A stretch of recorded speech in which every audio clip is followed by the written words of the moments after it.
Komisi Pemilihan Umum KPU Kabupaten Maibrat menggelar debat perdana yang diikuti oleh 3 pasangan kandidat calon kepala daerah, yakni Cornelius Kambu dan Zakus Momau nomor urut 1, Agustinus Tenau dan Martin Howai nomor urut 2, dan Karel Murafer dan Ferdinando Solosa nomor urut 3. Debat perdana tersebut bertempat di Vega Hotel, Kota Sorong, Papua Barat Daya, Jumat, 25 Oktober 2024. Debat pertama ini, KPU Maibrat mengusung tema mewujudkan tata kelola pemerintahan dan pembangunan yang efektif dan berkeadilan menuju Kabupaten Maibrat yang maju dan unggul. Dalam keterangan pers usai debat tersebut, pasangan Aman komitmen membenahi ketertinggalan yang ada dalam berbagai aspek di Kabupaten Maibrat. Pasangan Aman juga ingin fokuskan perhatiannya dalam meningkatkan pendapatan asli daerah atau PAD di Kabupaten Maibrat yang selama ini masih rendah dibanding kabupaten lain dengan memanfaatkan potensi sumber daya alam yang tersedia. Selain itu, pembangunan di Maibrat pasangan Aman ingin pembangunannya berlandaskan hukum Teofani yang menjadi filosofi hidup orang Maibrat turun-temurun. Ketika mendapatkan kepercayaan rakyat memimpin 5 tahun, Aman bertekad perencanaan pembangunan diarahkan dengan sistem zonasi berdasarkan kebutuhan masing-masing 4 zona dengan melibatkan kajian akademisi. Dalam wawancara itu, pasangan Aman juga memfokuskan perhatian terhadap isu-isu kekinian yang penting lainnya seperti pendidikan, kesehatan, pemberdayaan ekonomi dan lain-lain yang akan di-breakdown melalui visi misi dalam kepemimpinan 5 tahun ke depan. Kilas balik tentang Maibrat, ini sudah ulang tahun yang ke-15 tahun, ini masuk tahun ke-16. Pertanyaannya adalah, Maibrat kan kalau perubahan nggak yang mengaturkan? Contoh lain PAD tadi, kalau kita bandingkan dengan tetangga kami, Sorong Selatan. Selatan hari ini, per tahun ini, 7 triliun, 7 miliar per tahun. Maibrat tidak sampai 7 miliar, hanya 200 juta. Kenapa? Kembali lagi pada soal komitmen dari seorang pemimpin. Kalau bupati dan wakil punya mimpi besar, punya cerita besar, punya harapan besar, tapi harus punya komitmen juga dengan semua stakeholder. Kepala daerah, DPRD untuk kemudian menteri yang OPD. Lalu bisa mereka menerjemahkan namanya visi misi tadi untuk bisa sampai pada apa yang kita harapkan implementatif, sehingga akan kita bisa bahas di tahun berikutnya. Ini yang menjadi harapan kami semua. Terakhir dalam kerja apapun, kami tentu terpayung pada Teofani. Teofani ini istilah kami lokal di Maibrat.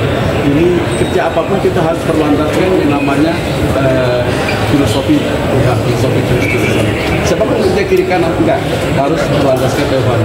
Teofani itu ada 4 prinsip.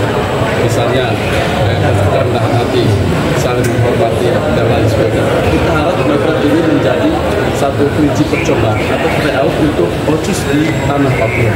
Karena 95% penduduk lokal itu UAP dengan kebijakan OCIS jilid 2. Tidak ada Pak Jokowi. Mengharap itu harus kita kawinkan, kita akselerasi untuk menghasilkan bagaimana untuk pemerintahan dan baik kita yang mesti meningkatkan pelayanan pada publik, sepeda motor tadi, dan juga kepada zonasi ya, 4 zona di sana. Kita tadi teman-teman banyak ngomong di debat bahwa zona ini, kita sebenarnya tidak mau ngomong karena apa? Ini kita harus kembali menang dulu, kita harus semacam framing, bikin kajian secara akademis. Zona ini untuk apa? Zona ini untuk apa? Zona ini untuk apa? Tadi debat kandidat mengatakan bahwa pasar kita pindah, nggak ujung-ujung pindahnya berdasarkan asumsi. Kita berdasarkan kompetisi, berdasarkan penelitian, berdasarkan tulisan kampus tadi. Sehingga dari data-data kajian akademik itulah yang menjadi referensi buat kami kepala daerah terpilih nanti. Kami akan bangun 5 tahun ke depan Maibrat itu seperti itu. Tadi misalnya juga mengatakan pendidikan gratis, kesehatan gratis, atau misalnya menciptakan lapangan pekerjaan untuk mengatasi pengangguran tadi.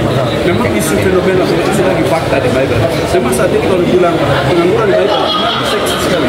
Kami ini hati-hati karena ini tidak sesuai uang pilkada. Kalau salah di registration, ini akan dipolitisasi oleh para pihak yang tidak bertanggung jawab. Apakah isu lingkungan kakak? Kami ada 4 pilar. 1, pendidikan. 2, kesehatan. 3, terstruktur. 4, untuk pemberdayaan. Dari masing-masing program prioritas itu sebenarnya sandingannya dengan program primadona dari OCIS. Dan ini juga cantolannya dari kebijakan kepala daerah. Sehingga kalau ditanya masing-masing program prioritas tadi dari 4 yang gede akan ada masing-masing yang kami bergaul. Bisa pendidikan dulu deh, pendidikan. Kami ada punya anak-anak, kita cerita pendidikan, kita cerita pada aspek bisa saja. Itu mungkin menjadi satu kesatuan bagaimana infrastrukturnya kita siapin, tenaga kerjanya mana, penganggarannya gimana. Dari Sorong, Papua Barat Daya, RNC TV mengabarkan.